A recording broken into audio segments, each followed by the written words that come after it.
এই কোরআনুল কারীমের প্রত্যেকটা আয়াত আমার আল্লাহর পক্ষ থেকে আসে।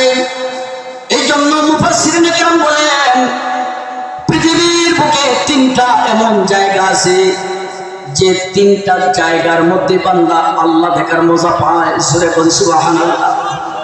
এক নাম্বার, বান্দা যখন সিজদায় যায়, বান্দা যখন আল্লাহকে সিজদা করে তখন সে আল্লাহকে দেখার মজা পায়। আমরাও কিন্তু সিজদা করি কিন্তু মজাদার সিজদা করতে পারি না।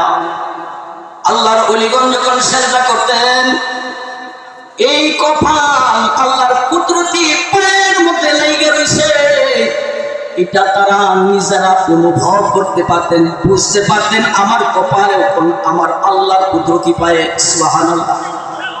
এই জন্য সিজদায় গিয়ে বান্দা আল্লাহ দেখার মজা পায়। দুই নাম্বার জায়গা হলো আল্লাহ পাকের কোরআন যখন তেলাওয়াত করে প্রত্যেকটা আয়াতে আয়াতে বান্দা আল্লাহ দেখার মজা পায়। কারণ এই কথাগুলি সব মালিক আল্লাহর কথা, এটা দুনিয়ার কোনো মানুষের কথা নয়। ও ইমানদার ভাইরা, এই জন্য কোরআন তেলাওয়াতের মধ্যে এত মজা, আমরা কিন্তু ওই মজা পাই না। আল্লাহর ওলিরা ঠিকই মজা পাইছেন, কারণ এই প্রত্যেকটা কথায় কথায় আমার আল্লাহকে দেখা যায়।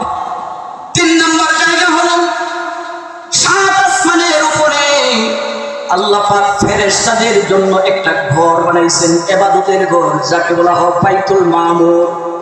ঠিক ওই আকাশের বাইতুল মামুর ঘরের নিচে সোজা বরাবর একটা ঘর বানাইছেন, এটা হলো বান্দাদের ইবাদতের ঘর, যাকে আল্লাহ তাআলা বলছেন বাইতুল্লাহ।